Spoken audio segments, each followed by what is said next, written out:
Hello, welcome to Deep's kitchen and travel. आज आपण बनवणार आहोत अगदी आरोग्यदायी साखर आणि गुळ विमुक्त असे पीनट प्रोटीन बार्स, जे आहेत चविष्ट, पौष्टिक आणि अगदी नैसर्गिक. एका भांड्यामध्ये अर्धा कप पीनट बटर घ्यायचं. खरं तर या रेसिपीला कसलंच प्रमाण नाहीये. अगदी झटपट आणि सोपी अशी रेसिपी आहे. फक्त आपलं जे पीनट बटर जे बेस आहे त्याचं प्रमाण घ्यायचं. पीनट बटरच्या अर्ध मध वापरायचं आहे. अर्धा कप पीनट बटर होतं, तर मी पाव कप मध घातला आहे. अगदी चिमूटभर थोडंसं मीठ याने चव खूप छान लागते. आणि आता ह्यामध्ये बसल तेवढी बदामाची पूड घालायची.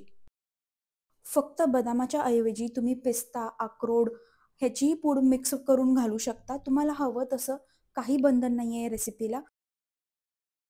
आता मी बसेल तेवढी ड्रायफ्रूटची पूड घालायची असं का म्हटलं, तर पीनट बटर कधी घट्ट असतं, थोडंसं कधी पातळ असतं, मधही कधी-कधी घट्ट असतो, कधी-कधी लिक्विड असतो. त्यामुळे ह्यामध्ये बसेल तेवढं जोपर्यंत एक घट्ट गोळा तयार होत नाही, तोपर्यंत पूड घालायची. यामध्ये मी आता भाजून घेतलेले मोठे 2 ते 3 चमचे जवसाची पूड घातलेली आहे.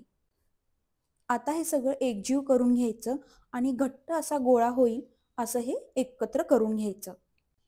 घट्ट गोळा तयार झाला की कुठल्याही एका भांड्यामध्ये खाली बटर पेपर किंवा पार्चमेंट पेपर ठेवायचा आणि त्यावरती आपण केलेला हा गोळा जो आहे तो घालून व्यवस्थित पसरून घ्यायचा.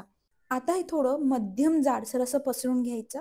जाड पसरलं तरी काही हरकत नाही, पण मला थोडं मध्यम जाडसर आवडतं म्हणून हे मध्यम जाडसर पसरून घ्यायचं. व्यवस्थित सगळीकडून एक समान होईल असं पसरायचं.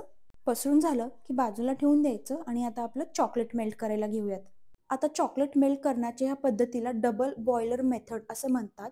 डबल बॉयलर मेथड म्हणजे काय? खाली पाणी एका भांड्यामध्ये ठेवून ते स्टीम करायला ठेवायचं, वाफायला ठेवायचं आणि त्यावरती चॉकलेटचं जे भांडं आहे ते ठेवायचं आणि वाफेच्या मदतीमुळे चॉकलेट आपलं मेल्ट होतं. त्यालाच डबल बॉयलर मेथड असं म्हणतात. मी इथे 150 ग्राम चॉकलेट घेतलं होतं. तुम्हाला जर चॉकलेटचा लेयर थोडासा जाड हवा असेल तर 200 ते 250 ग्राम चॉकलेट तुम्ही घेऊ शकता. चॉकलेट मेल्ट झालं की आपण जे पीनट बटरचं मिक्सचर पसरवून घेतलं होतं त्यावरती हे चॉकलेट टाकायचं आणि चॉकलेटसुद्धा सगळीकडे व्यवस्थित पसरून घ्यायचं. चॉकलेट वापरताना चांगल्या क्वालिटीचं चॉकलेट वापरा, त्यामुळे खूप छान चव येते पीनट प्रोटीन बार्सला. प्रोफेशनल जे चॉकलेट्स असतात ते थोडे महाग असतात. बाजारात जे चॉकलेट्स मिळतात त्यातमध्ये चॉकलेट अजिबात नसतं. हायड्रोजनेटेड ऑइल, पाम तेल, इसेन्स अशा पद्धतीने ते चॉकलेट बनवलेलं असतं. ते खूप तेलकट असतं. आता इथे मी सेमी स्वीट चॉकलेट वापरलेलं आहे. हवं असल्यास तुम्ही डार्क चॉकलेटही वापरू शकता. चॉकलेट सर्व बाजूंनी व्यवस्थित पसरून घ्यायचं. या रेसिपीमध्ये ना कुठे साखर आहे, ना प्रिझर्वेटिव्हज आहेत आणि त्याचबरोबर प्रोटीन भरपूर आहे. चॉकलेटला किती छान शाईन आली आहे पहा. आता हे फ्रीजमध्ये कमीत कमी 1 तास सेट करायला ठेवूयात.